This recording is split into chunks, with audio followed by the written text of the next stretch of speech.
बोलो बाकी बिहारी लाल की जय, कृष्ण मुरारी की जय।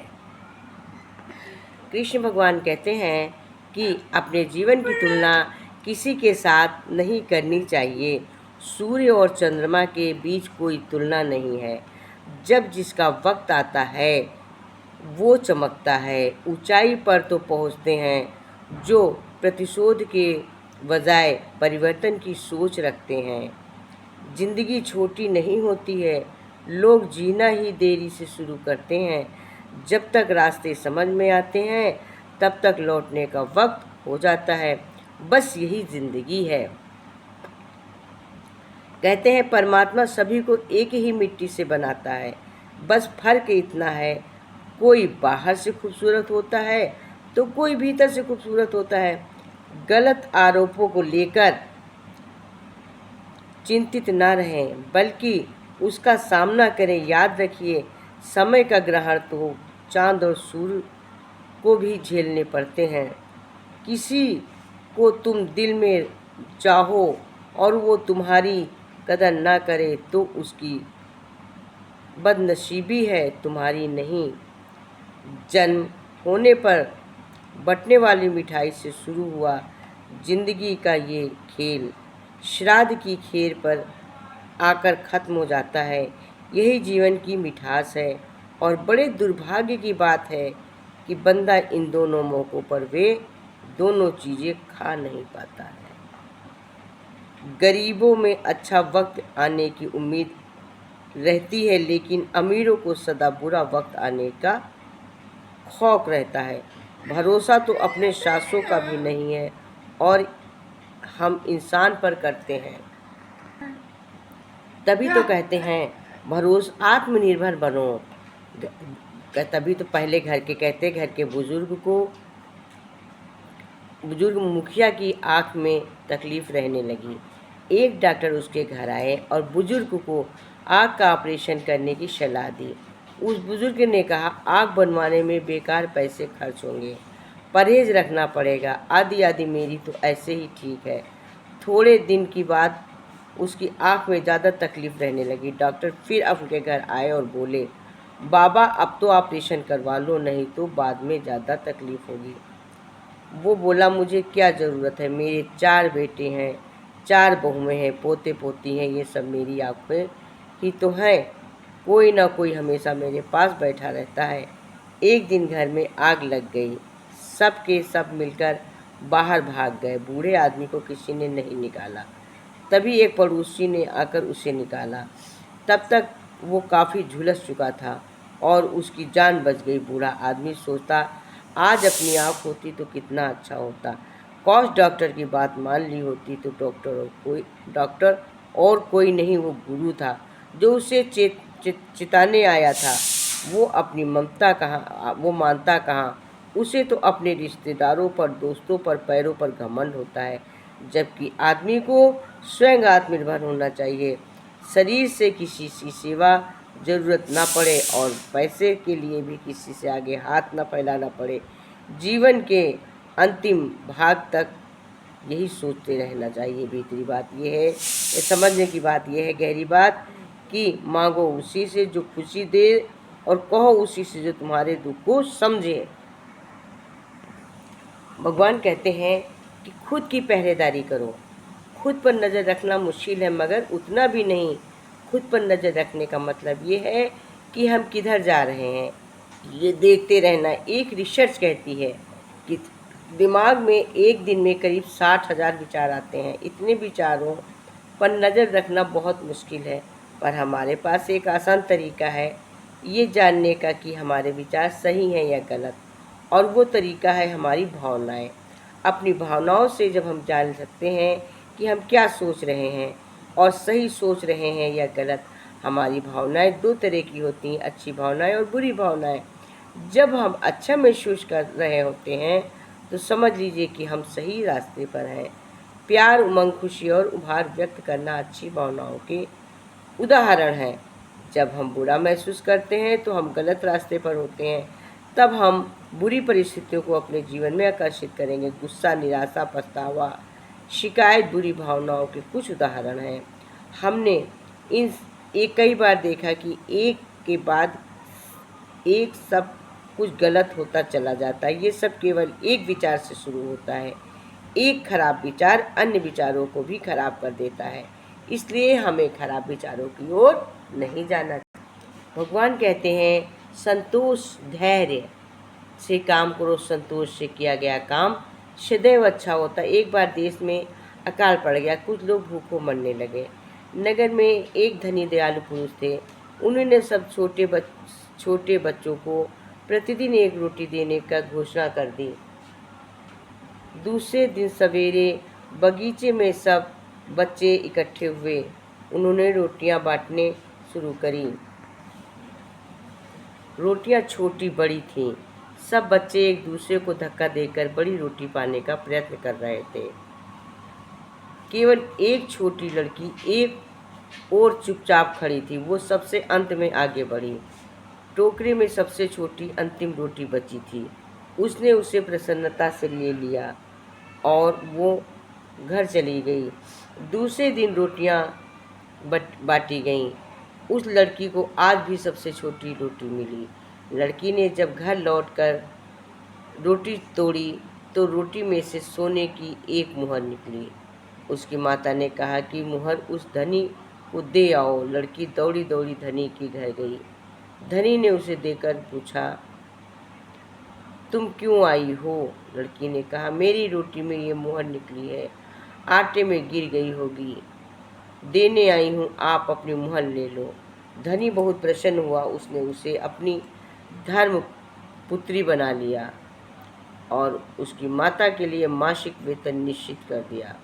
बड़ी होने पर वही लड़की उस धनी की उत्तराधिकारिणी बनी। कहते हैं संतोष का फल कितना मीठा। बेचारी सबसे छोटी रोटी लेटी थी और उसकी में मिल गया तो मासिक धन भी उसकी माँ को मिलने लगा और उसको उसके उत्तराधिकारी बने थे। संतोष का फल बहुत मीठा होता है। कहते हैं ठहरा हुआ मन, ठहरा हुआ पानी, बीज भी जब माटी के अंदर गहरे में जाकर शांत हो जाता है तब वो पौधा बनता है। दूध में जामुन लगाकर जब बिना हलचल की अवस्था में रखा जाता है तो दही जम जाता है। लेकिन मन भाग भाग कर उलझनों को सुलझाना लेना चाहता है। उलझन मन की भगदड़ से उत्पन्न होने वाला विकार है और सुलझन मन के ठहराव से पैदा होती है। भागता हुआ मन समस्याओं में ले जाता है और ठहरता हुआ मन हमें समाधान की तरफ ले जाता है। जीवन में जो महत्वपूर्ण समस्याएं होती हैं, धीरे धीरे सोच कर ही हम उसका समाधान कर लेते हैं। स्लो थिंकिंग और उसी के हिसाब से प्लानिंग करके हम हर बड़ी समस्या का समाधान कर सकते हैं। मगर हम जल्दबाजी करते हैं, उतावलापन करते हैं, इसलिए समस्याएं जल्दी नहीं सुलझती। हमारी कोशिश मन के ठहरेपन की हो। इसलिए अध्यात्म में ध्यान, एकांत, मौन, स्वाध्याय, संत शास्त्रों और अध्ययन सत्संग की बात कही गई कि मन में ठहर जाए। ठहरा मन विवेक को पैदा करेगा और विवेक ही जीवन को सही रास्ता दिखाता है। कहते हैं कृष्ण भगवान कहते हैं वाणी रूप क्या हो। कृष्ण भगवान ने गीता में वाणी का तप बताया है। उसके अनुसार हमेशा मीठा बोलना, हितकारी बोलना और शब्द वाली चीज़ों से जीभ में बचा कर रखना वाणी का तप है। एक चीनी संत लाओशे ने इसे दूसरे रूप में कहा है। लाओशे कहते हैं बहुत बूढ़े हो गए थे वे, देखा कि अंतिम समय निकट आ गया है तो अपने सभी भक्तों और शिष्यों को अपने पास बुलाया। उनसे कहा, तनिक मेरे मुंह के अंदर तो देखो भाई, कितने दांत शेष हैं। प्रत्येक शिष्य ने मुंह के अंदर देखा और कहा, दांत तो कई वर्ष से समाप्त हो चुके हैं महाराज, एक भी दांत नहीं है। संत ने कहा, जिह्वा तो विद्यमान है। सबने कहा, जी हाँ। संत बोले, ये बात कैसे हुई? जिह्वा तो जन्म समय भी विद्यमान थी, दांत उससे पीछे आने वाले को पीछे जाना चाहिए था, ये दांत पहले कैसे चले गए? शिष्यों ने कहा, हम तो इसका कारण समझ नहीं पाते। तब संत ने धीमे सी आवाज़ में कहा, यही बतलाने के लिए मैंने तुम्हें बुलाया है। देखो ये वाणी अब तक विद्यमान है तो इसलिए कि इसमें कठोरता नहीं है, और ये दांत पीछे आकर पहले समाप्त हो गए इसलिए कि बहुत कठोर थे। इन्हें अपनी कठोरता पे अभिमान था। कठोरता ही इनकी समाप्ति का कारण बनी। इसलिए यदि देर तक जीना चाहते हो तो नर्म बनो, कठोर नहीं। संस्कृत में भी है कि हमारी जीभ रूपी गाय हमेशा ही दूसरे के मान की है हरी भरी खेती चरने को सदा ललायित रहती है, अतः इसे खूंटे से बांध कर रखो। संदर्भ इसका सारांश ये है कि जब भी बोलिए वक्त पर बोलिए, मुक्तसर बोलिए, मुद्दते सोचिए, अच्छी बात को सोच कर बोलिए। भगवान ने कहा वाणी तप, वैसे ठहरा हुआ मन, बीज भी मन माटी के गहरे आकर शांत हो जाता तब पौधा बनता है। दूध में जामुन जैसे जमाती उसी प्रकार हमने मन को बनाना चाहिए। वैसे गौतम बुद्ध ने बड़ी अच्छी बात कही है। बुद्ध जी ने कहा है कि प्रसंगवश एक समय गौतम बुद्ध रोज अपने शिष्यों को अलग अलग उदाहरण के साथ भावपूर्ण संदेश दिया करते थे। एक दिन सभी विषय शुद्ध के प्रवचन सुनने के लिए बैठे हुए थे। शिष्य एक रस्सी लेकर शिष्यों के सामने पहुंचे। बुद्ध एक रस्सी लेकर शिष्यों के सामने पहुंचे। सभी शिष्य बुद्ध के हाथ में रस्सी देखकर हैरान थे। बुद्ध अपनी जगह पर बैठ गए। उसके बाद उन्होंने रस्सी में एक करके 3 गांठें लगा दी। फिर शिष्यों से रस्सी की ओर इशारा करते हुए पूछा कि क्या ये वही रस्सी है जो 3 गांठ खींचने से पहले थी? एक शिष्य ने कहा, तथागत गांठें लगाने के बाद भी वही रस्सी है। दूसरा शांत शिष्य बोला, अब इस रस्सी में 3 गांठें लगा दी गई, इस वजह से रस्सी का स्वरूप बदल गया है। अन्य शिष्यों ने कहा कि रस्सी का स्वरूप बदला है, लेकिन इसका मूल रूप से रस्सी वही है। बुद्ध ने कहा कि आप सभी की बातें सही हैं। इसके बाद बुद्ध गांठों को खोलने के लिए रस्सी के दोनों सिरों को पकड़कर जोर से खींचने लगे। बुद्ध ने पूछा, क्या इस तरह रस्सी को तीनों गांठें खुल जाएंगी? शिष्यों ने कहा कि ऐसा करने से तो गांठें और मजबूत हो जाएंगी। बुद्ध ने कहा कि इन गांठों को खोलने के लिए हमें क्या करना होगा? शिष्य बोले कि पहले हमें ये देखना होगा कि ये गांठें लगी कैसे हैं, गांठों को कैसे खोल सकते हैं। जब हमें ये समझ में आ जाएगा गांठें लगी कैसे हैं, तो हम गांठों को आसानी से खोल पाएंगे। बुद्ध ने कहा कि ठीक इसी तरह हमें समस्याओं के लिए भी सोचना चाहिए। परेशानियों का कारण जानने बिना सुलझाने को कोशिश में बात ज़्यादा बिगड़ जाती है। इसलिए पहले समस्याओं की वजह को समझें तो इनका समाधान आसानी से होता सकता है। इस प्रसंग के अनुसार पुराने समय में एक संत अपनी बुद्धिमानी और धार्मिक स्वभाव की वजह से बहुत प्रसिद्ध संत ने काफ़ी भक्त अपनी समस्याएं लेकर उसके पास जाते। लोगों ने पूछा, समस्याओं का हल बताइए। तो उन्होंने कहा कि शिष्य के आश्रम में यहाँ रह करते हैं। एक दिन किसी व्यक्ति ने संत को दान में एक गाय दी। गाय देकर सभी शिष्य बहुत खुश हो गए। शिष्य ने सोचा, अब हमें रोज ताज़ा दूध पीने को मिलेगा। गुरु ने कहा, चलो अच्छा है, अब सभी के लिए ताज़े दूध की व्यवस्था हो गई। कुछ दिनों बाद संत और शिष्य को ताज़ा दूध मिलता रहा। फिर एक दिन वही दानी व्यक्ति आया और अपनी गाय वापस ले गया। संत ने उसकी गाय लौटा दी। उसके बाद सभी शिष्य दुखी हो गए। संत ने शिष्यों से कहा कि किसी को निराश होने की जरूरत नहीं। अब हमें गाय का गोबर और गंदगी साफ नहीं करनी पड़ेगी। अब जो समय बचेगा वो हम तप और ध्यान में लगाएंगे। शिष्य ने पूछा, गुरुजी, आपको इस बात से दुख नहीं हुआ? अब हमें ताज़ा दूध नहीं मिलेगा।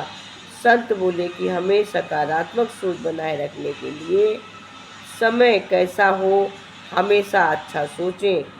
सुखों और सफल बनने के रहस्य अगर इस निराश हो जाएंगे तो जीवन की अशांति दुख बढ़ने में लग जाएगी। सुख और दुख तो आते रहते हैं, हमें परिस्थिति से प्रसन्न रहना चाहिए। अब हम ये सोचकर खुश रहे कि हमें काम नहीं करना पड़ेगा। भगवत गीता में भी कृष्ण जी ने उपदेश दिए हैं और कहा है, हर एक वचन में जीवन का एक सार छुपा हुआ होता है। जिस व्यक्ति ने इसे जान लिया वही व्यक्ति हमेशा सफलताओं की सीढ़ी में चढ़ता चला जाता है। गीता के इन प्रवचनों के बारे में हर एक व्यक्ति को जानना बहुत ही ज़रूरी है। सभी इंसान सही राह में चलकर खुशहाल जीवन जी सकता है। इसी क्रम में हम आज आपको बताने चाहते हैं कि गीता के 5 मूल वचन जिनको जानकर सभी को बहुत खुशी होगी। बिना वजह संदेह।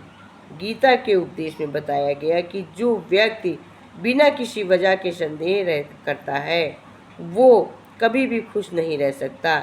इसके साथ ही उसके रिश्ते भी कड़वाहट के बीज उत्पन्न हो जाता है। इसलिए इस बात का हमेशा ध्यान रखना चाहिए कि किसी के ऊपर बिना बात के संदेह नहीं करना चाहिए। बुद्धिमान व्यक्ति बुद्धिमान व्यक्ति गीता में कहा कि अगर कोई व्यक्ति बुद्धिमान है इसे नेक काम में खर्च करनी चाहिए, जिससे आप बिना स्वार्थ के समाज में भलाई कर सकते हैं, जिससे आपका मान सम्मान बढ़ेगा। न करें शोक किसी के लिए। गीता में कहा गया है कि जिस व्यक्ति का जन्म हुआ है उसकी मृत्यु निश्चित है, इसलिए इस बात का शोक पछतावा नहीं करना व्यर्थ है। प्राप्ति का अर्थ है, गीता का उपदेश में कहा है कि व्यक्ति भगवान को याद करते अपने प्राण त्याग देता है, इससे सीधे भगवान का धाम होता है। नरक के द्वार गीता में कहा है कि नरक के 3 द्वार के बारे में बताया गया, जो कि वासना, गुस्सा और लालच। अगर हम हमेशा खुश रहना चाहते हैं 3 चीज़ों से हमें दूर रहना चाहिए। कहते हैं कि अर्जुन को अहंकार हो गया कि वही भगवान के सबसे बड़े भक्त हैं। उनकी इस भावना को भगवान श्री कृष्ण ने समझ लिया और अर्जुन का अहंकार तोड़ने के लिए एक दिन भगवान उन्हें अपने साथ घुमाने ले गए। भ्रमण करते समय उन दोनों की मुलाकात एक गरीब ब्राह्मण से हुई। इस ब्राह्मण का व्यवहार थोड़ा विचित्र था। वो सूखी घास खा रहा था और उसकी कमर से एक तलवार लटक रही थी। अर्जुन हैरान हो गए। उन्होंने उस ब्राह्मण से पूछा, आप तो अहिंसा के पुजारी हैं, जीव हिंसा ना हो इसलिए सूखी घास खाकर अपना गुजारा करते हैं, लेकिन हिंसा का ये साधन तलवार आपके साथ क्यों है? वो प्रश्न सुनकर ब्राह्मण जवाब दिया, मैं लोगों को दंड देना चाहता हूँ। अर्जुन ने उत्सुक होकर फिर प्रश्न किया, हे महान, आपके शत्रु कौन हैं? ब्राह्मण ने उत्तर दिया, मैं 4 लोगों को ढूंढ रहा हूँ जिन्होंने मेरे भगवान को परेशान किया है, ताकि उन्हें उनके कर्मों का दंड दे सकूं।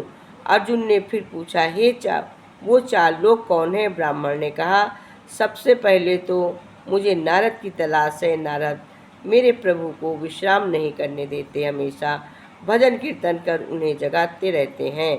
उसके बाद मैं द्रौपदी से भी अत्यंत नाराज हूँ। उन्होंने मेरे प्रभु को ठीक उसी समय पुकार लिया जब वो भोजन कर बैठे थे। उन्हें उसी समय भोजन छोड़कर उठना पड़ा ताकि पांडवों के महर्षि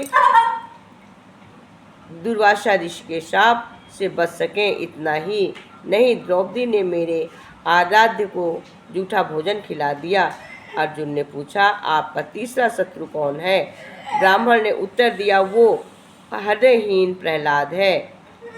उस दृष्ट के कारण मेरे भगवान को गरम तेल के कढ़ाई में प्रवेश करना पड़ा, हाथी के पैरों तले कुचलना जाना पड़ा, अंत में खंभे से प्रकट होने के लिए विवश हो पड़े। और मेरा चौथा शत्रु है अर्जुन, उसका दुशासन तो देखिए, उसने तो मेरे भगवान को अपना साथी ही बना लिया।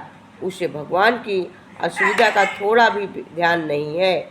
उससे कितना कष्ट हुआ मेरे आराध्य भगवान श्री कृष्ण को। ये सब बोलते समय उस गरीब ब्राह्मण की आंखों से आंसू बहने लगे। उस गरीब ब्राह्मण की ऐसी निवस्थाएं भक्ति देखकर अर्जुन का सारा अहंकार पानी की तरह बह गया। उसने भगवान श्री कृष्ण को क्षमा मांगते हुए कहा, मेरी आंखें खुल गई प्रभु, इस जगत में न जाने आपके कैसे कैसे अद्भुत भक्त हैं, मैं तो आपके आगे कुछ नहीं हूँ। ये सुनकर भगवान श्री कृष्ण मुस्कुराने लगे।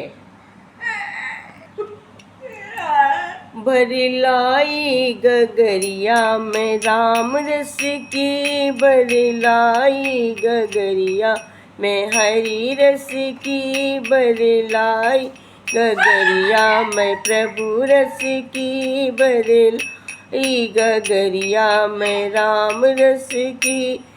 ब्रह्मा ने पीली विष्णु ने पीली, ने पीली विष्णु ने पीली, बोले बाबा ने पीली लगाए चुस्की, बोले बाबा ने पीली लगाए चुस्की। भरे लाई गगरिया मैं हरी रस की, भरे लाई गगरिया मैं राम रस की, भरे लाई गगरिया मैं प्रभु रस की। रे राम जी ने पीली है, लक्ष्मण जी ने पीली, जी ने पीली है, लक्ष्मण जी ने पीली, भक्त हनुमत ने पीली लगाए चुस्की, हनुमत ने पीली लगाए चुस्की। भरेला गगरिया मैं हरि रस की, भरे लाई गरिया मैं प्रभु रस की, भरे लाई गगरी मैं राम रस की, भरे लाई गगरी मैं प्रभु रस की।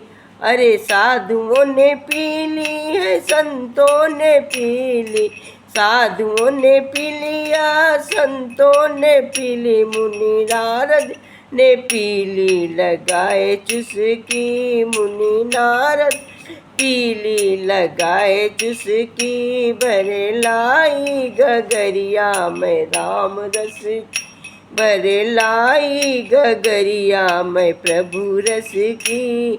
गोपियों ने पीली, सखियों ने पीली, ने पी लिया, सखियों ने पी लिया, सभी भक्तों ने पीली लगाए चुस्की, सभी भक्त ने पीली लगाए चुस्की। भरे लाई गगरिया मैं राम रस की, भरे लाई गगरिया मैं हरि रस की।